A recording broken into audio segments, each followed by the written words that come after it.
सर्वप्रथम सर्वांना श्री स्वामी समर्थ.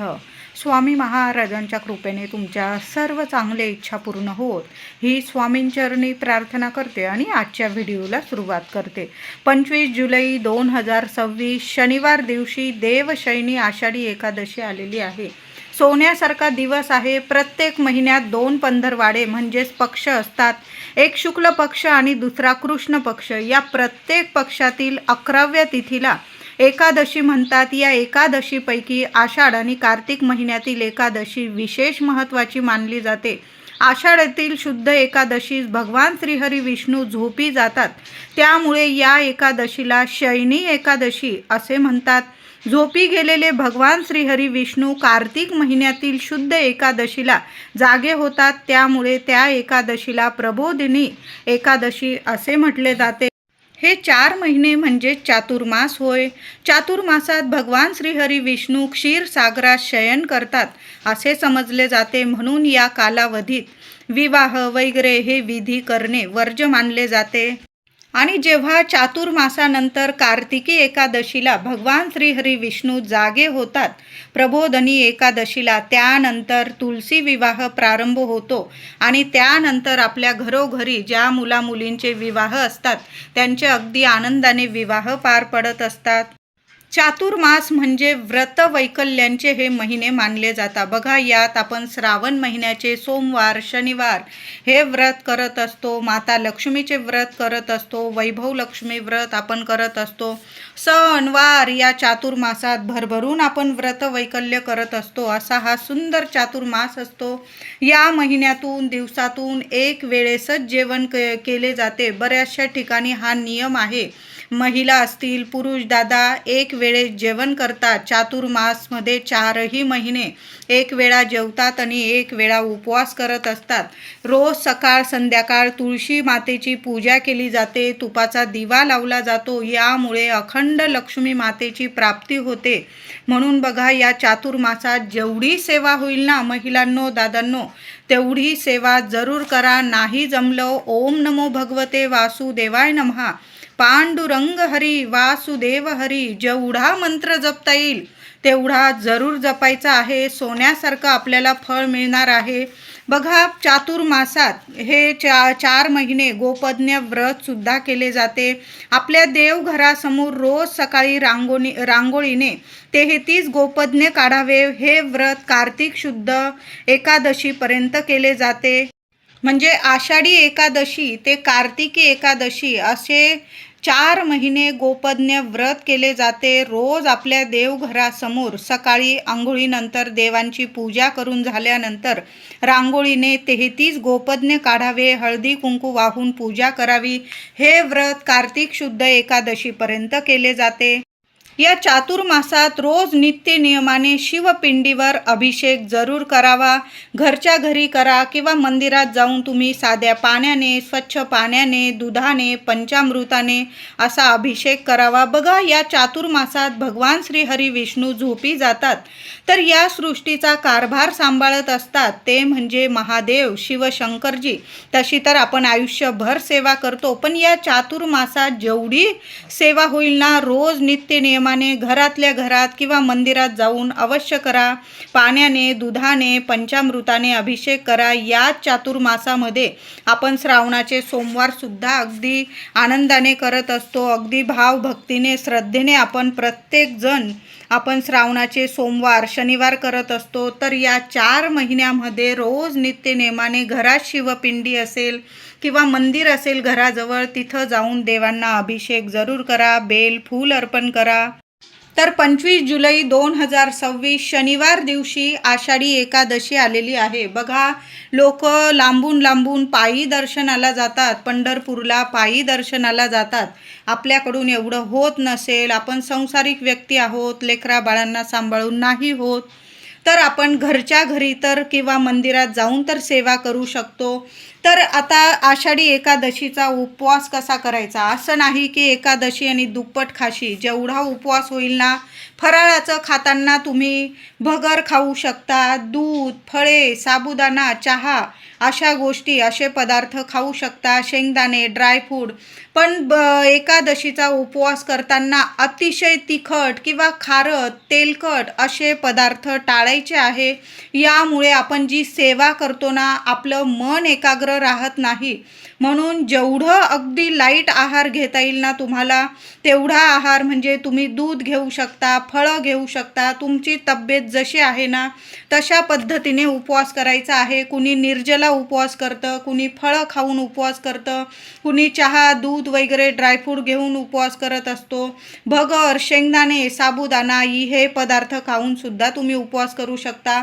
आता आषाढी एकादशीचा उपवास दिवस रात्र असतो. म्हणजे आज आषाढी एकादशी आहे, दिवस रात्र दोन्ही वेळेला उपवास आहे. आणि दुसऱ्या दिवशी रविवारी 26 तारखेला, 26 जुलैला आषाढी एकादशीचा उपवास दुसऱ्या दिवशी सोडला जातो. प्रथम देवांना अभिषेक घालून, तुळस अर्पण करून नैवेद्य बनवला जातो. प्रथम देवांना नैवेद्य दाखवला जातो. नैवेद्यात गाय असेल तुमच्या घराजवळ, गाईला नैवेद्य दिला जातो. एखादा गोरगरीब असेल त्याला अन्नदान केलं जातं. तर अशा पद्धतीने, आणि मग देवांना, गाईला नैवेद्य देऊन मग आपण दुपारी म्हणजे 11-12 वाजेच्या आत तुम्ही उपवास सोडायचा आहे. अशा पद्धतीने, साध्या सोप्या पद्धतीने आपल्याला आषाढी एकादशीचा उपवास करायचा आहे. आषाढी एकादशीचा दुसऱ्या दिवशी उपवास सोडताना चुकून सुद्धा महिलांनो, मसूरची डाळ असेल, शेवग्याच्या शेंगा असतील किंवा वांगी असेल, अशा भाज्या आपल्याला टाळायच्या आहे. चातुर्मासात तर कांदा लसूण विरहित जेवण केलं जातं.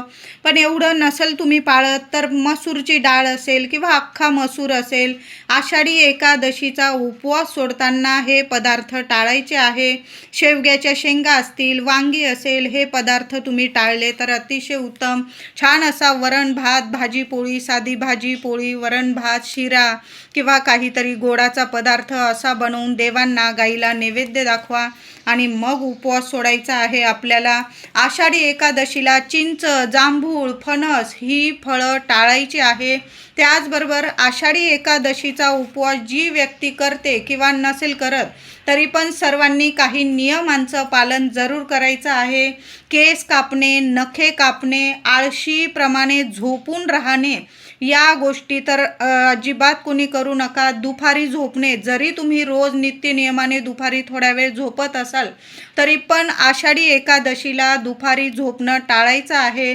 मांसाहार, मद्यपान, निंदा, नालस्ती, कुणाची फसवणूक या गोष्टी करू नका. नाहीतर मग आयुष्यभराचं पुण्य गमावून बसाल तुम्ही. मग कितीही देवदेव करा त्याचा काहीच फायदा होणार नाही. कारण आषाढी एकादशीला या नियमांचं पालन सर्वांनी करायचं आहे. आपल्या पांडुरंगाला सर्व प्रिय आहे, प्रत्येक जीव प्रिय आहे. कुणाचाच अपमान या दिवशी करू नका. मौन धरून घ्या, शांत राहा. फक्त आपला पांडुरंग आणि आपण नामस्मरणात राहा, सोन्यासारखं फळ मिळणार आहे. म्हणून आषाढी एकादशीचा उपवास करा किंवा नका करू, पण या नियमांचं पालन जरूर करा. बघा, आपली पुढची पिढीसुद्धा याच गोष्टी शिकत असते. आपले व्रत, वैकल्य सर्व आपल्याकडूनच शिकत असते. म्हणून या दिवशी शांत राहायचं आहे. घरात असो, बाहेर असो, कुणाचाच अपमान करू नका. पांडुरंग आहे, कोणत्या रूपात येऊन जाईल आणि आपली परीक्षा घेऊन जाईल, दर्शन देऊन जाईल, सांगता येत नाही. आषाढी एकादशीला सर्वांनी लवकर उठायचं आहे आणि चिमूटभर हळद टाकून, थोडंसं गंगाजल असेल तर गंगाजल अवश्य टाका. त्याचबरोबर चिमूटभर हळद टाका. एखादं तुळशीचं पान असेल तुम्ही आंघोळीच्या पाण्यात टाका. लहान लेकरांपासून मोठ्या व्यक्तींपर्यंत हा उपाय सर्वांनी करायचा आहे. मानसिक, आर्थिक काही त्रास असतील, शारीरिक, मानसिक, संपूर्ण नष्ट होईल. भगवान श्री हरी विष्णूंचं, आपल्या पांडुरंगाचं नामस्मरण करा आणि आंघोळीचा हा उपाय सगळ्यांनी नक्की करायचा आहे. या दिवशी चुकून सुद्धा तांदूळ खायचा नाही. म्हणजे तुम्ही भात वगैरे शिजवत असाल, तसं तर प्रत्येक घराघरामध्ये उपवास असतो. आपण भगर, साबुदाणा या गोष्टी करत असतो. असतो पदार्थामध्येच, तेच आपण देवांना पण नैवेद्य दाखवतो. एकादशीला देवाला नैवेद्य अवश्य दाखवायचा आहे. बऱ्याच लोकांना असा प्रश्न पडतो की आपला उपवास आहे, मग देवांचा पण उपवास आहे. देवांचा उपवास नसतो. देवांसाठी आपण मनुष्य उपवास करतो. जो तुम्ही फराळ बनवलेला असेल किंवा फळं वगैरे असतील, देवांना छान दोन्ही वेळेला नैवेद्य दाखवायचा आहे. आणि दुसऱ्या दिवशी जेव्हा आपण 26 तारखेला रविवारी उपवास सोडू आषाढी एकादशीचा, तेव्हासुद्धा वरण भात भाजी पोळी जो स्वयंपाक केलेला आहे, प्रथम देवांची अभिषेक करून पूजा करून तुळस अर्पण करून मग देवांना नैवेद्य दाखवा, गाईला नैवेद्य दाखवा आणि मग आपण उपवास सोडायचा आहे. हे नियम तर आषाढी एकादशीचा उपवास करताना जरूर पाळायचा आहे. सोन्यासारखं फळ मिळणार आहे. आंघोळीचा उपाय सर्वांनी लहानांपासून मोठ्यापर्यंत सगळ्यांनी जरूर करायचा आहे. आषाढी एकादशीला महिलांनो लवकर उठून आंघोळीनंतर आपल्या घराच्या उंबरठ्यावर हळदीचं लेपन जरूर करा. माता लक्ष्मीच्या पावलांची हळदी कुंकू फुलं अक्षता वाहून पूजा करायची आहे. दोन्ही हात उंबरठ्याला लावा. तुमच्या मनातील इच्छा माता लक्ष्मीला लक्ष्मीनारायणांना सांगायची आहे आणि दोन्ही वेळेला आपल्या घराच्या मुख्य उंबरठ्याजवळ दोन्ही वेळेला झालं तर दिवे जरूर लावा. तुपाचा लावला गाईच्या तुपाचा तर अतिशय उत्तम. नाही जमलं जे देवांच्या दिव्यांसाठी तेल वापरता तुम्ही त्या तेलाचा दिवा लावला तरीही चालेल. या दिवशी एखादं तुळशीचं रोप लावता आलं तुम्हाला आषाढी एकादशीच्या दिवशी तर आवर्जून लावा. शनिवार आलेला आहे, तुळशीचं रोप लावा. नसल लावायचं, जी तुळस आहे अंगणात छान असं तुळशी मातेची पूजा सेवा करायची आहे. या दिवशी तुळशीला 2 चमचे का होईना गाईचं दूध अर्पण करा. चिमूटभर हळद अर्पण करायची आहे. तुळशीच्या मुळाशी हळद आपण अर्पण केल्याने तुळशीला किंवा झाडांना कुठलीही हानी पोहोचत नाही, उलट फुलतात फळतात झाडं. तर तुम्ही चिमूटभर हळद भगवान श्री हरी विष्णूंचा मंत्र जपा 21 वेळा. ओम नमो भगवते वासुदेवाय नमः. माझ्या प्रत्येक महिलेने आषाढी एकादशीला तुळशी मातेच्या मुळाशी चिमूटभर हळद भगवान श्री हरी विष्णूंचा मंत्र जपून हळद अर्पण करायचा आहे. हळदी कुंकू फुलं अक्षता वाहून तुळशी मातेची पूजा करायची आहे. आणि 1 रुपयाचं नाणं, आता 1 रुपयाचं नसेल, 5 रुपयाचं असेल, 10 रुपयाचं असेल, तुळशीच्या मातीत दाबून ठेवायचं आहे. संध्याकाळपर्यंत तरी ते नाणं हलवू नका. त्या नाण्याची सुद्धा साक्षात लक्ष्मी मातेची पूजा करत आहात तुम्ही. तुळशीची पूजा झाल्यानंतर तुळशीच्या मातीत जे नाणं असेल तुमच्याकडं 1 रुपयाचं, 2 रुपयाचं, 5 रुपयाचं, 10 रुपयाचं ते नाणं ठेवा आणि हळदी कुंकू फुलं अक्षता वाहून त्या नाण्याची पण पूजा करा. संध्याकाळी नाही, संध्याकाळी झालं तुम्हाला उचलता आलं, दुसऱ्या दिवशी आषाढी एकादशीचा उपवास सोडण्याआधी ते नाणं उचलून घ्यायचं आहे आणि तुमच्या तिजोरीत तुम्हाला एखाद्या लाल कपड्यात वगैरे बांधून तिजोरीत ठेवायचं आहे. वर्षभर 4ही दिशेंनी तुमच्याकडं पैसा खेचून येईल. पैसा कधीच तुम्हाला कमी पडणार नाही. छान उपाय आहे महिलांनो, करून बघा. कधीच तुमचा उपाय खाली जाणार नाही. भगवान श्री हरी विष्णूंची माता लक्ष्मीची छान ही सेवा आहे. करून बघा. सोन्यासारखं फळ अवश्य मिळणार आहे. एकादशीला श्री हरी विष्णूंना आणि तुळशी पूजनाला खूप महत्त्व आहे. तुळशीजवळ गाईच्या तुपाचा दिवा अवश्य दोन्ही वेळेला लावा. सकाळी सुद्धा आंघोळीनंतर दिवा लावा. तुळशी माता धन सुख समृद्धीचा भरभरून आशीर्वाद देते. चिमूटभर हळद अर्पण करून आपण 1 रुपयाचं नाणं ठेवून तुळशी मातेला 7 शृंगाराच्या वस्तू अर्पण जरूर करा. तुम्ही जर आणलेल्या असतील, नसल आणलेल्या, हळदी कुंकू फुलं अक्षता वाहून जरी पूजा केली महिलांनो, काही ठिकाणी तुळशी मातेला चुनरी वगैरे ओढणी वगैरे लाल रंगाची ओढली जाते. हळदी कुंकू या सर्व 7 शृंगाराच्या वस्तूसुद्धा तुळशी मातेच्या कुंडीत किंवा जी तुळशी वृंदावन असतं तिथं अर्पण केलं जातं. तुमची जशी परंपरा आहे तशा पद्धतीने तुम्ही आषाढी एकादशीला तुळशी मातेचं पूजन करायचं आहे. यावर्षी आषाढी एकादशी शनिवारी आल्याने सकाळी किंवा संध्याकाळी दिवसभरात एकदा का होईना घराजवळ जे पिंपळाचं झाड असेल ना त्या झाडाला जाऊन स्पर्श करायचा आहे. बरोबर जाताना दूध, पाण्यात थोडीशी चिमूटभर साखर जरूर अर्पण करा. दूध, साखर मिश्रित पाणी पिंपळाच्या झाडाला अर्पण करायचं आहे. झाडाजवळ एक तुपाचा दिवा किंवा तेलाचा, तुम्ही दोन्हीपैकी एक दिवा लावू शकता. मातीची पंती जरी घेऊन गेला ती परत आणू नका. तिथं दीपदान करायचं आहे. आपल्याला पिंपळाच्या झाडाखाली दीपदान करायचं आहे. त्याचबरोबर थोडंसं मूठभर गव्हाचं पीठ घ्या, त्यात चिमूटभर साखर मिसळून घ्या आणि ते साखर मिश्रित पीठसुद्धा गव्हाच्या पिठामध्ये चिमूटभर साखर मिसळा आणि ते मूठभर पीठसुद्धा तुम्हाला पिंपळाच्या झाडाखाली ठेवून यायचं आहे. एखाद्या कागदावर ठेवून आलात तरीही चालेल आणि बरोबर जाताना न्यायचा आहे. तो म्हणजे एक गुळाचा खडा. सर्वांनी, नाही काही जमलं ना तुम्हाला चालेल, नाही उपवास जमला चालेल, पण पिंपळाच्या झाडाखाली एक दिवा अर्पण करा, दीपदान करा आणि मूठभर कणिक, थोडीशी साखर मिसळून तिथं ठेवायची आहे आणि एक गुळाचा खडासुद्धा एखाद्या कागदावर तिथं पान पडलेलं असेल पुसून घ्या आणि त्यावर जरी तुम्ही एक गुळाचा खडा ठेवून आलात ना, संपूर्ण एकादशीचं, चातुर्मासाचं तुम्हाला फळ मिळणार आहे. असा सोनेरी दिवस पुन्हा येणे नाही. कितीही अडीअडचणीत असा तुम्ही, घरात शुभ कार्य, मंगल गोष्टी घडत नाही, लक्ष्मी टिकत नाही, पैशाविषयी तुम्हाला काही अडीअडचणी आहे किंवा घरात शुभ मंगल गोष्टी घडत नाही, लग्न कार्याचे मुलं मुली झालेले आहे, काही ना काही कुंडलीत वगैरे काही ना काही प्रॉब्लेम येत आहे, म्हणजे स्थळं येतात पण कुठं कुंडलीत जुळत नाही, कुठं काहीतरी नाडी वगैरे असे प्रॉब्लेम बरेचसे असतात.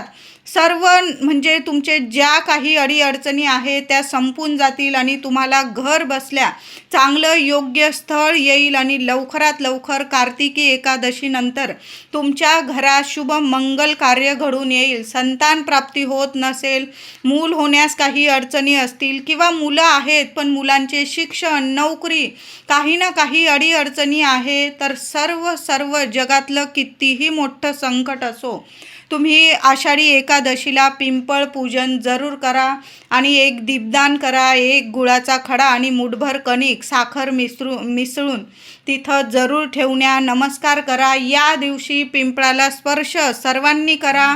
11 किंवा 21 प्रदक्षिणा लक्ष्मीनारायणांचा मंत्र जपा. ओम नमो भगवते वासुदेवाय नमः, ओम श्रीं नमः मंत्र जपा आणि 21 किंवा 11 प्रदक्षिणा मारता आल्या, घालता आल्या तर जरूर घाला. नाही जमलं, नुसता नमस्कार करून तुम्ही 21 वेळा तिथं उभं राहून वगैरे मंत्र जपू शकता. ही सेवा कधीच तुमची खाली जाणार नाही. करून बघा. मुलांना जरी घेऊन गेला, मुलांकडून जरी स्पर्श करून घेतला तरीही चालेल. आषाढी एकादशीला प्रत्येकाच्या घरात बाळकृष्णाची मूर्ती असते. विठू माऊली, रुक्मिणी मातेची छान असा दुधाने, पंचामृताने किंवा हळद मिश्रित, केशर मिश्रित दुधाने, पाण्याने अभिषेक करा. देवांना पिवळी फुलं अर्पण करा, तांदूळ, अक्षता अर्पण करा. पिवळ्या अक्षता अर्पण करता आल्या तर जरूर अर्पण करा. माता रुक्मिणीला म्हणजेच माता लक्ष्मीला लाल रंगाची फुलं अर्पण करा. देवी आईला हळदी, कुंकू, फुलं, अक्षता वाहून छान पूजा करायची आहे. एक अखंड दिवा आषाढी एकादशीला आपल्या देवघरात जरूर लावून ठेवा. महिलांनो, दिवा भिजणार नाही याची काळजी घ्या. दिव्यात एक कापराचा तुकडा टाकून ठेवा. चिमूटभर हळद, भगवान श्री हरी विष्णूंचं, माता लक्ष्मीचं मंत्र जपा आणि चिमूटभर हळद त्या दिव्यात टाका. 2 लवंग टाका. दैवी अनुभव येतील तुम्हाला. खूप सुंदर सेवा आहे, जरूर करा. पण या दिवशी देवघरात अखंड दिवा जरूर लावायचा आहे. जेवढी तुळस असेल या दिवशी तुळस तोडू नका, आदल्याच दिवशी तोडून ठेवा तुम्ही. आणि तुळशीपत्र, जेवढी तुळस असेल घरातल्या प्रत्येकाने बाळकृष्णाच्या मूर्तीवर किंवा विठू माऊलीच्या मूर्तीवर अभिषेक करा तुळशीचा. जेवढी तुळशी पानं असतील तुमच्याकडं चांगली बघून घ्यायची आहे, तुटलेली वगैरे घेऊ नका.